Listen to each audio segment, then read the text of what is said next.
فأعوذ بالله من الشيطان الرجيم بسم الله الرحمن الرحيم قد أفلح المؤمنون الذين هم في صلاتهم خاشعون والذين هم عن اللغو معرضون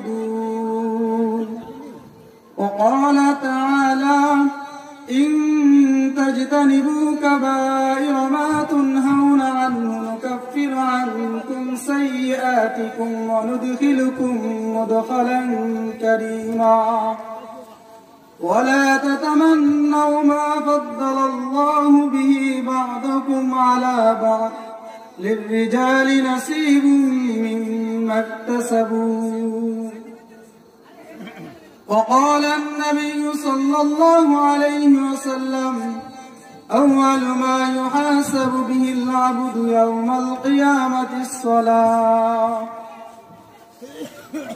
اللهم صل على محمد وعلى آل محمد كما صليت على إبراهيم وعلى آل إبراهيم إنك حميد مجيد اللهم بارك على محمد وعلى آل محمد كما باركت على إبراهيم وعلى آل إبراهيم إنك حميد مجيد আল্লাহ সুবহানাহু ওয়া তাআলার কাছে লাখ কোটি শুকরিয়া আদায় করি যে মহান রব্বুল আলামিন আমাদেরকে দিনী একটা মজমা মাহফিলে বসার তৌফিক দান করেছেন এই জন্য শুকরিয়া আদায় করি আলহামদুলিল্লাহ। আল্লাহ সুবহানাহু ওয়া তাআলার কত দয়া এবং অনুগ্রহ যে আমাদেরকে কিছু দ্বীনি কথা বলার সুযোগ করে দিয়েছেন। আল্লাহ সুবহানাহু ওয়া তাআলা বলেন وَإِن تَعُدُّوا نِعْمَةَ اللَّهِ لَا تُحْصُوهَا আল্লাহ সুবহানাহু ওয়া তাআলা বলতেছেন যে وَإِن تَعُدُّوا نِعْمَةَ اللَّهِ لَا تُحْصُوهَا তোমরা যদি কি করো আমার নিয়ামত গণনা করো আমার নিয়ামত গণনা করে কি করতে পারবে না শেষ করতে পারবে না। কারণ আল্লাহ সুবহানাহু ওয়া তাআলা এই পরিমাণ আমাদেরকে নিয়ামত দিয়েছেন যে আমরা সারা জীবন যদি কি করি আল্লাহ সুবহানাহু ওয়া তাআলার নিয়ামত গণনা করি তাহলে কি হবে না নিয়ামত গণনা করে শেষ করতে পারবো না। আল্লাহ সুবহানাহু ওয়া তাআলা বলতেছেন যে ওয়াইন তাউদ্দু নি'মাতাল্লাহি লা তুহসুহা তোমরা কি করতে পারবে না আমার নিয়ামত গণনা করে শেষ করতে পারবে না। আল্লাহ সুবহানাহু ওয়া তাআলা একটা নিয়ামত যে সুযোগ করে দিয়েছেন আমাদেরকে ওয়াজ করার এবং কিছু কথা বলার কিছু কথা শোনার, এই সুযোগ যদি আমরা না গ্রহণ করি তাহলে হতে পারে এরকম যে ভবিষ্যতে এরকম কোন মাহফিল হবে না, ওয়াজ শোনার নসিহত শোনার কি থাকবে না সুযোগ থাকবে না। কারণ আল্লাহ সুবহানাহু ওয়া তাআলা বলেন যে লাইন শাকারতুম লাযীদান্নাকুম ওয়া লাইন কাফারতুম ইন্না আযাবি লাশাদীদ। এই আয়াতের অর্থ হলো যে তোমরা যদি আমার নিয়ামতের শুকরিয়া আদায় না করো তাহলে কি করবে আমি তোমাদের নিয়ামত কেড়ে নেব। আল্লাহ সুবহানাহু ওয়া তাআলা আমাদের নিয়ামত কেড়ে নেবেন। অর্থাৎ আল্লাহ সুবহানাহু ওয়া তাআলা আমাদেরকে যে একটা সুযোগ করে দিয়েছেন নিয়ামত দিয়েছেন এটা যদি এখন না শুনি এটার কদর না করি তাহলে কি করবেন ভবিষ্যতে এরকম হবে যে শোনার সুযোগ করে দিবেন না। আল্লাহ সুবহানাহু ওয়া তাআলা কি করবেন এরকম কাজ করবেন। দেখেন কিছুদিন আগে করোনার কালে যারা নিয়মিত নামাজ পড়তে পারতো আর যারা নিয়মিত নামাজ নাও পড়তো তারাও নামাজ পড়ছিল করোনার শুরু থেকে, কিন্তু এরপরে কিছুদিন পর এরকম হলো যে মসজিদে যাওয়া বন্ধ হয়ে গেল। যাদের ইচ্ছা যে নামাজ পড়বে কিন্তু নামাজ পড়ার জন্য মসজিদে পারে না, সময় আছে অবসর আছে, সব চাকরি বাকরি সব বন্ধ ছিল, মেল ফ্যাক্টরি চাকরি বাকরি সব বন্ধ ছিল, সুযোগ ছিল নামাজ পড়বে মসজিদে যা, কিন্তু মসজিদে যা নামাজ পড়তে পারে না।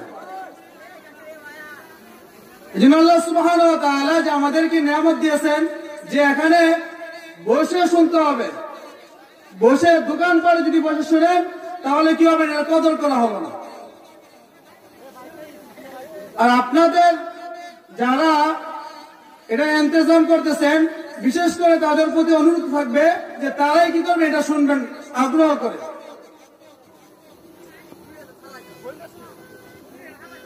আল্লাহ সুবহানাহু ওয়া তাআলা আমাদেরকে যেন কি করতে পারি, এই নিয়ামতের শুকরিয়া আদায় করতে পারি যে স্টেজে এসে অর্থাৎ প্যান্ডেলে এসে বসে আল্লাহ সুবহানাহু ওয়া তাআলার কথা, আল্লাহ রাসূল সাল্লাল্লাহু আলাইহি ওয়াসাল্লামের কথা যেন কি করতে পারি, শুনতে পারি। এভাবে কি করতে হবে, শুকরিয়া আদায় করতে হবে। যে আলহামদুলিল্লাহ বললাম, শুকরিয়া আদায় করা হলো তা হবে না। পরিপূর্ণ শুকরিয়া আদায় করা তখনই হবে যখন আপনি কি করবেন, এই প্যান্ডেলে এসে বসে আল্লাহ রাসূল সাল্লাল্লাহু আলাইহি ওয়াসাল্লামের কথা, আল্লাহর কথা, দ্বীনি কথা শুনবেন, তখনই পরিপূর্ণ শুকরিয়া আদায় করা হবে। আল্লাহ সুবহানাহু ওয়া তাআলা আমাদেরকে যেন তৌফিক দান করেন।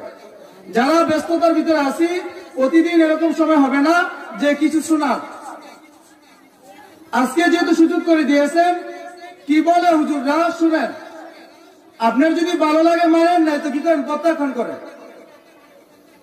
শুনেন কি বলে, মনোযোগ দিয়ে শুনেন।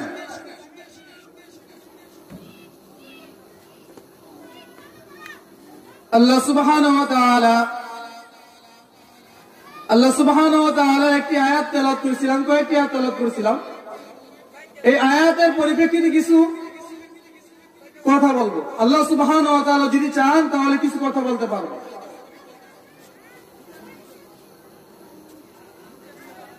ইন তাজতানিবু কাবাইরা মা তুনহাউনা আনহু নুকাফির আনকুম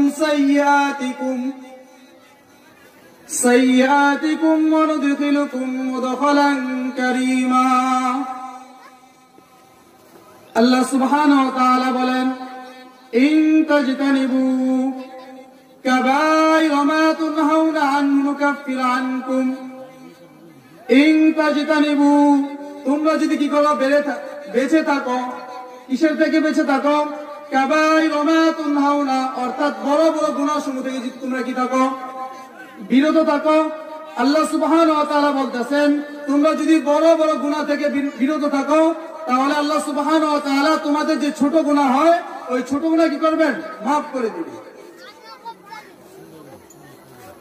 আল্লাহ সুবহানাহু ওয়া তাআলা বলতেছেন, তোমরা যদি বড় বড় গুনাহ করা থেকে বেঁচে থাকো তাহলে আল্লাহ সুবহানাহু ওয়া তাআলা আমাদের মাধ্যমে যে ছোট ছোট গুনাহ হয় ওই ছোট গুনাহ কি করবেন, আল্লাহ সুবহানাহু ওয়া তাআলা মাফ করে দিবেন। এই ছোট গুনাহ অনেক ধরনের হতে পারে। যে নামাজ পড়তেছি আমরা, নামাজের ভিতর কি আসে, অলসতা আসে। এরকম ভাবে রোজা রাখতেছি, রোজা পরিপূর্ণ হয় না। হজ করতেছি, যাকাত দিতেছি, পরিপূর্ণ হয় না। কিন্তু আল্লাহ সুবহানাহু ওয়া তাআলা বলতেছেন, কোন ব্যক্তি যদি বড় বড় গুনাহ থেকে বিরত থাকে তাহলে আল্লাহ সুবহানাহু ওয়া তাআলা কি করবেন, ছোট গুনাহ থেকে ছোট গুনাহগুলি মাফ করে দিবেন। তো বড় বড় গুনাহ কি? বড় বড় গুনাহ হলো যে এর পূর্বে আল্লাহ সুবহানাহু ওয়া তাআলা বলেন, ইয়া আইয়ুহাল্লাযীনা আমানু লা তাকুলু আমওয়ালাকুম বাইনাকুম বিল বাতিল। এই আয়াতের ভিতরে আল্লাহ সুবহানাহু ওয়া তাআলা বলেন, এরকম বড় বড় অনেক গুনাহ আছে, যে নামাজ না পড়া, অন্যের হক না দেওয়া, মিথ্যা কথা বলা, জিনা করা, ব্যভিচারী করা, সুদ খাওয়া, এই সমস্ত বড় বড় গুনাহ। এর ভিতরে একটা হলো যে নামাজ পড়া। নামাজ না পড়া, এটা হচ্ছে সবচেয়ে বড় গুনাহ। পৃথিবীতে ঈমানের পরে কোন ব্যক্তি মুসলমান হওয়ার পরে সে যদি নামাজ না পড়ে, এর চেয়ে বড় গুনাহ হতে পারে না। কোন ব্যক্তি যদি জিনা করে, চুরি করে, ডাকাতি করে, সুদ খায়, নামাজ না পড়লো, কিন্তু ওইটার তুলনায় নামাজ না পড়লে সবচেয়ে বড় গুনাহ।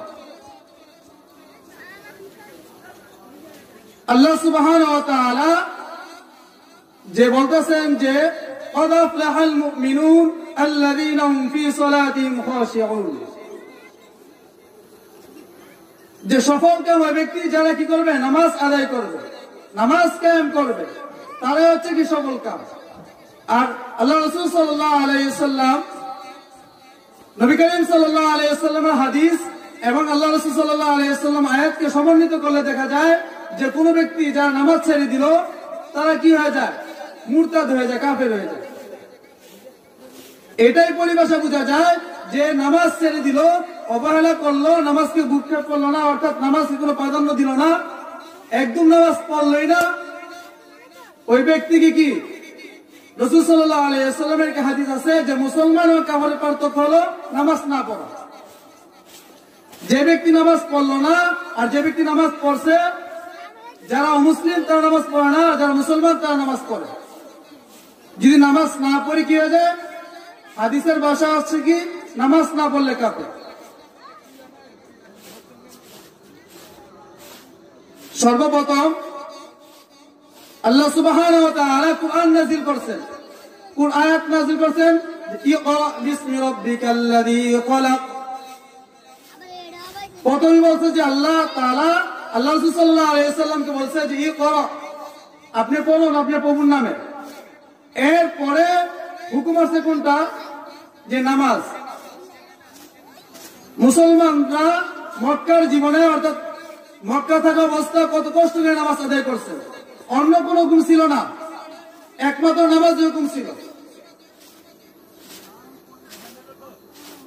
ওমর রাদিয়াল্লাহু তাআলা আনহু একটি ঘটনা, ওমর রাদিয়াল্লাহু তাআলা আনহু যখন ফজর নামাজ পড়িতেছিলেন, এমত অবস্থায় এক ইহুদি লুলু মাজুসি সে কি করলো, নামাজ পড়া অবস্থায় ওমর রাদিয়াল্লাহু তাআলা আনহু কি করলেন, ছুরিতে আঘাত করলেন। এমন অবস্থায় ওমর রাদিয়াল্লাহু তাআলা কি করলেন, পড়ে গেলেন। তখন বললেন সাহাবায়ে কেরামরা তিনাকে উঠে দিয়েছিলেন, তখন বলল যে হে সাহাবায়ে কেরাম, তোমরা কি করো না, আমাকে ধরো না, তোমরা আগে নামাজ শেষ করো, তারপর কি করো, তারপর আমাকে ধরো। মৃত্যু অবস্থায়, আহত অবস্থায় তখনও বলতেছেন ওমর রাদিয়াল্লাহু তাআলা আনহু যে কি করো, সাহাবায়ে কেরামকে বলতেছে যে কি করো, আগে নামাজ শেষ করো, তারপর আমাকে ধরো। কত গুরুত্ব ছিল সাহাবায়ে কেরামের মাঝে। আমি এই জন্য বলতেছিলাম যে সকল গুনার থেকে এটাই বড় গুনাহ যে নামাজ ছেড়ে দাও। যে আমরা অনেক সময় দেখি না যে কি করি, ভাগ্য আমাদের আয় উন্নীত হয় না কেন। হাদিসে আছে যে কোনো ব্যক্তি যদি তার আয়ু বাড়িতে চায় তাহলে দুইটা কাজ করতে হবে।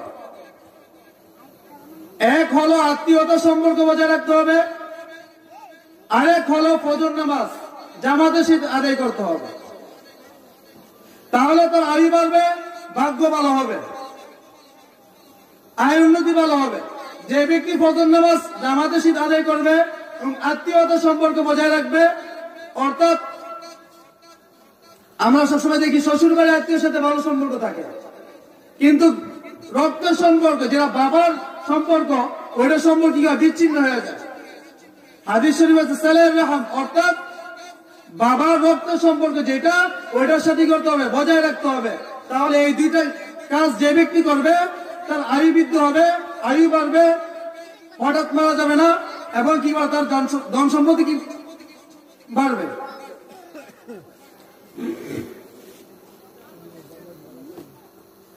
আল্লাহ রাসূল সাল্লাল্লাহু আলাইহি ওয়াসাল্লাম যে বলছে যে কি করতে, কোন ব্যক্তি আয়ু বৃদ্ধির জন্য কি বলতে, সেলের রহম এবং কি ফজর নামাজ জামাতের সাথে আদায় করতে। এই জন্য আমরা কি লক্ষ্য করবো এই বিষয়টা, হুজুর পাক সাল্লাল্লাহু আলাইহি ওয়াসাল্লাম, আমরা অনেকেই চাই যে আমাদের বরকত হোক, আমরা চাই না আমাদের বরকত হোক, আমাদের আয়ু বৃদ্ধি পাক, বেশি ইবাদত করতে পারি, এটা তো আমরা চাই। কিন্তু আমরা কি করব না, আমরা অনেক সময় করি যে দূরে যাই, বাবার কাছে যাই, কিন্তু ওইখানে তো আল্লাহ সাল্লাল্লাহু আলাইহি ওয়াসাল্লাম বলেন। অনেকে বলে যে নামাজ পড়া লাগে না, অনেকের মুরিদ হলে, অনেকে এরকম কথা বলে যে কি